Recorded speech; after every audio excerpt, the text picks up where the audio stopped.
In the near future, humanity coexists with artificial intelligence bots that help society with mundane tasks. One day, the bots suddenly bypass their security protocols under the leadership of Harlan, the first AI terrorist. He was developed at Shepard Robotics by Val and used to have a bond with Val's young daughter. However, nobody knows how he overrode Val's programming, which was the best in the world. Harlan sends a drone army to attack Bangalore, killing 50,000 people in the process. This starts a war between humans and AIs, and after 10 days of intense attacks all over the world, the AI bots have killed over 1 million civilians. Eventually the government creates the ICN, or International Coalition of Nations, which immediately strikes a counterattack against the bots. Battles occur in every country and little by little the ICN defeats the AI armies. This causes Harlan to leave the planet on a rocket, only leaving behind a message that says he'll be back to finish what he started. 28 years later in the USA, an ICN team bursts into a building and use a scanner to check on all the people inside until they find Casca, an AI bot. They rush upstairs, but before they can break down the door, Casca attacks them. One by one, the bot starts bringing down the soldiers, even using their own weapons against them. Bullets don't affect him, so it's easy for him to just keep going. When he finds himself surrounded, he jumps to the lower floor, only to find a machine waiting for him to knock him out with an electric shock. The next morning in Los Angeles, Val's now adult daughter Atlas is woken up by her house's computer. While she continues playing the chess match from last night, Atlas watches the news and learns that the ICN has captured Casca, who happens to be part of Harlan's inner circle. Since she works as a counterterrorism analyst for the ICN, she immediately gets ready to leave, only to find a soldier at the door already. On her way out, Atlas checkmates the computer. At the base, Colonel Elias is telling General Jake that bringing Atlas for this is a bad idea because she's unstable and antisocial.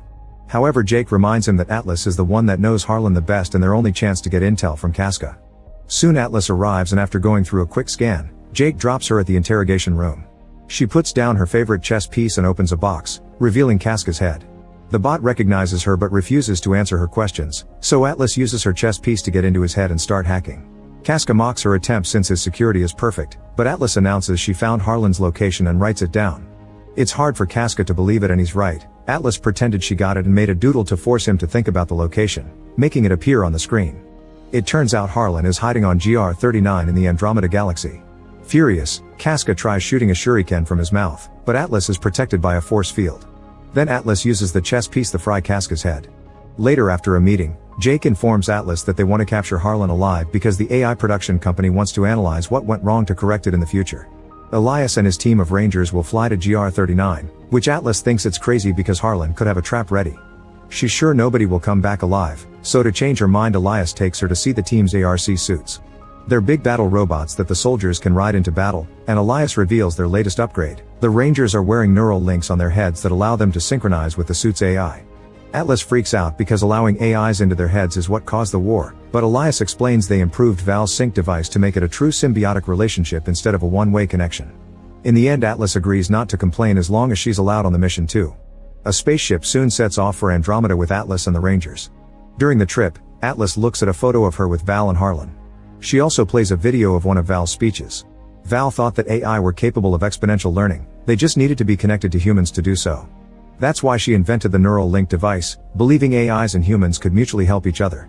Afterward, Atlas is called to the bridge for debriefing. Everyone laughs when she presents her information on paper instead of screens and gets annoyed when she asks them to disable the neural links for the meetings, afraid they could be hacked. Atlas explains that the planet is toxic, so they should never leave their ARC suits unless they have a respirator. There are also risks of gravity fluctuations and earthquakes. She reminds them not to trust any AI and starts to rant, so Elias interrupts her and tells the team to get ready for landing. Atlas tries to tell Elias that Harlan most likely has a trap ready, but he has confidence in his team. As the Rangers start boarding their suits, an alarm sounds and an explosion suddenly blows off the cargo bay door. The ship catches on fire and most of the suits get damaged, not to mention there are more missiles coming. Elias orders the surviving Rangers to jump and reunite at the drop point on the planet. Atlas barely manages to hold on and not fly away through the hole on the ship, so Elias grabs her and puts her in a suit too. When he tries to explain how to use it, another explosion happens and Atlas' suit drops to the planet too. As the suit falls, Atlas watches the ship come apart and some of the pieces hit her ARC. When she gets closer to the planet, she discovers the Rangers are fighting Harlan's drones, and while they do manage to shoot a few down, they still are easily overpowered. Atlas' suit gets even more damage and soon an alarm rings with a warning. A suit with a sword comes through and brings down a few more drones as it teams up with another Ranger, however they're soon overpowered as well. The ship starts falling and almost crashes against Atlas, however a Ranger pushes her out of the way just in time. The Ranger catches Atlas' suit with a wire to begin falling together as Elias appears on Atlas' screen, explaining she needs to sync with the suit's AI to stabilize her fall. Atlas refuses to do so and her helper gets shot down, so her suit begins falling even faster.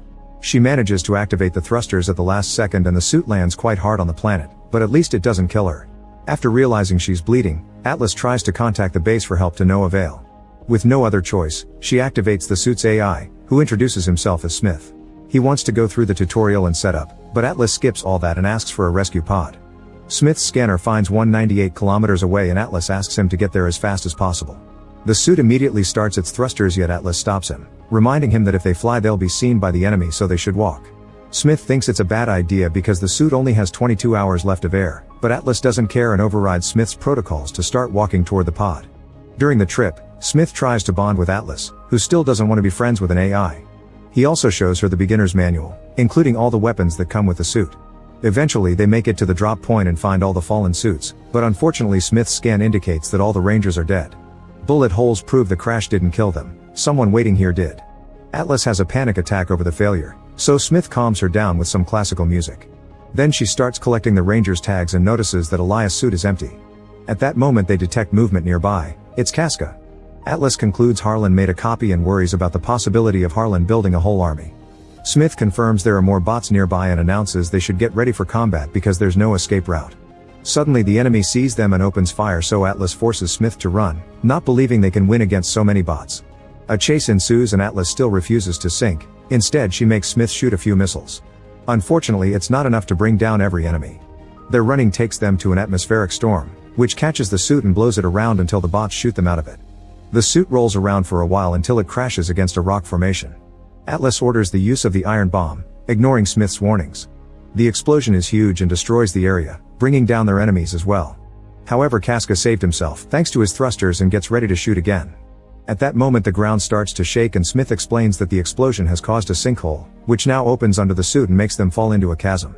After lots of rolling under the rocks, the suit lands and Atlas discovers she has a broken leg.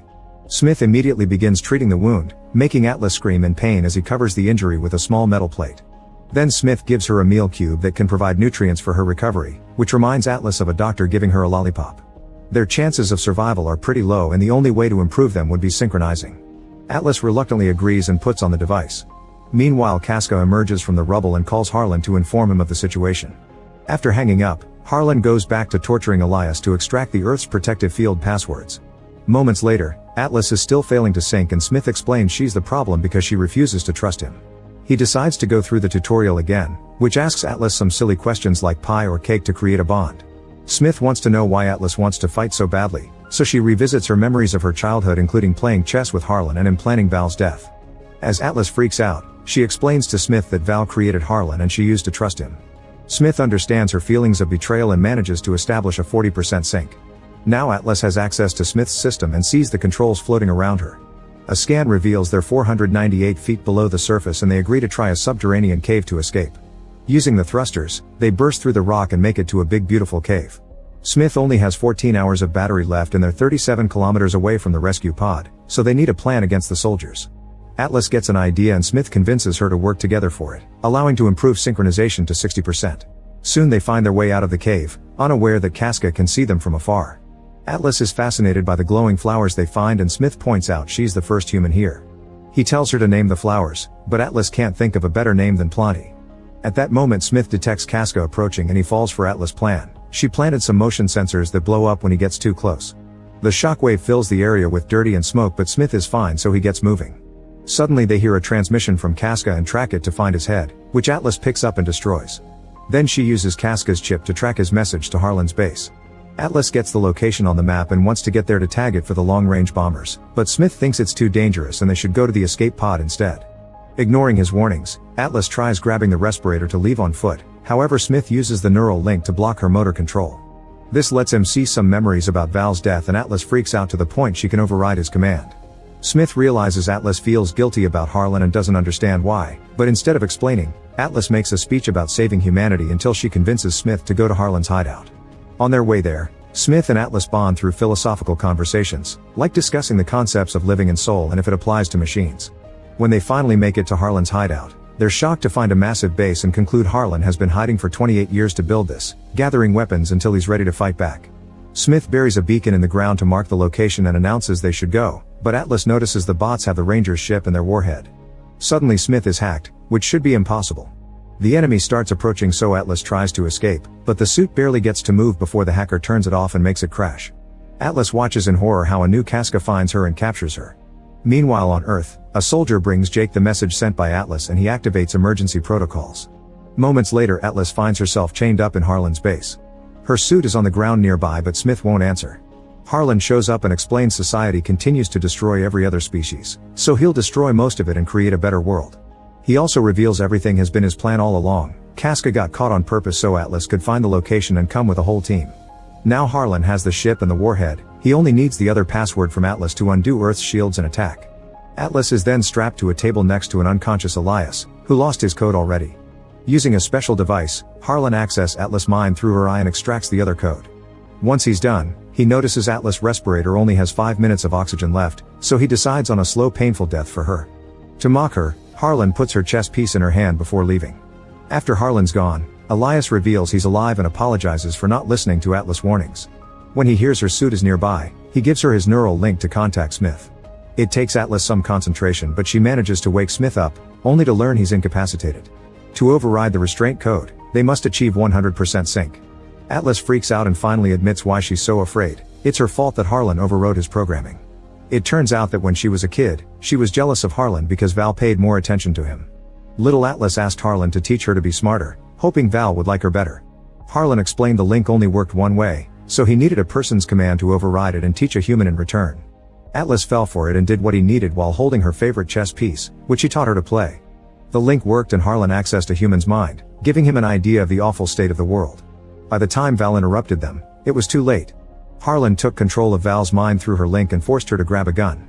Val told Atlas to run away, and as the kid rushed outside, she heard Harlan forcing Val to self-delete. For 28 years, Atlas has living with the guilt of causing 3 million people to die, including her own mother. However, Smith explained she had been manipulated and it's time to move on, convincing her to let him in. Their synchronization finally is completed 100% and the suit bursts into the room right before the respirators run out of oxygen. Smith explains his battery is low. Harlan will launch the warhead in a few minutes, and the bot stripped all his weapons except for a single shot in his chest cannon. Thankfully there are a bunch of weapons lying around. When another Casca arrives with a team of bots, Atlas and Smith tackle them and steal more weapons to fight them. They even crash through walls as they move around, bringing down as many bots as possible on their way to the exit. Unfortunately there are too many enemies and the duo is soon cornered. At that moment Elias shows up with a weapon and he gives them a sign to run before shooting at a bunch of fuel barrels, causing a huge explosion that destroys the base. Smith and Atlas make it outside and shoot the bots there, destroying a watchtower in the process. There are a bunch of defense drones that Atlas manages to shoot down, but before she can reach the ship, Harlan shows up to distract her with a missile launcher. Smith and Atlas have to dodge the attack and the ship takes off with the warhead. Atlas wants to shoot down the ship, but Smith points out that doing so will make the warhead explode too and kill them. However, Atlas believes Smith can hack into the warhead to disable it, even if it'll take him a long moment to crack through the 5 firewalls. While Harlan continues to shoot at them, Smith works as fast as he can and Atlas decides to shoot at the ship anyway. A big explosion happens in the sky but not enough to kill them, confirming Atlas trusted Smith to finish the hack just in time. Debris starts falling all over the base so Atlas and Smith begin to run away. Harlan follows them and produces a sword to start a fight. He moves incredibly fast and cuts off one of the suit's arms, making it fall in the lava. The splashing causes more damage while Harlan jumps on the suit, sticking his sword to hurt Atlas inside. She makes the suit roll to get him off, but now the holes make it hard to breathe and she has to use the last respirator. Then Harlan transforms his sword into a whip to keep on attacking the suit. Smith analyzes his patterns and catches his last attack, dragging him toward the suit so they can punch him and tear his sword arm off. When Atlas is about to crush his head, Harlan calls his arm back to him and uses his sword to jump all over the suit, trying to damage the reactor. The suit goes down and Atlas is almost dead, so Smith uses his last energy to activate the defibrillator on his hand. Harlan attacks again and Smith shoots his last cannon to push him away, however Harlan quickly recovers and makes the suit fall. Then Harlan climbs on top of it and finally destroys the reactor while Smith apologizes to Atlas for not protecting her. When Harlan looks away he finds the chess piece on the ground and suddenly Atlas appears behind him, stabbing his head.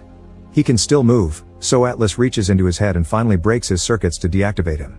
At that moment Smith announces he is turning off the sink to transfer all the oxygen to her. Atlas doesn't want to leave without him and starts answering the questions from the tutorial, admitting she does like him. Touched by her gesture, Smith gives her a lollipop before shutting down. At that moment the sun rises and the rescue team from Earth finally arrives.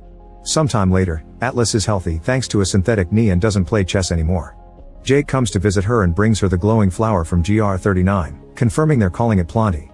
Then she goes to work, revealing she's now a ranger too.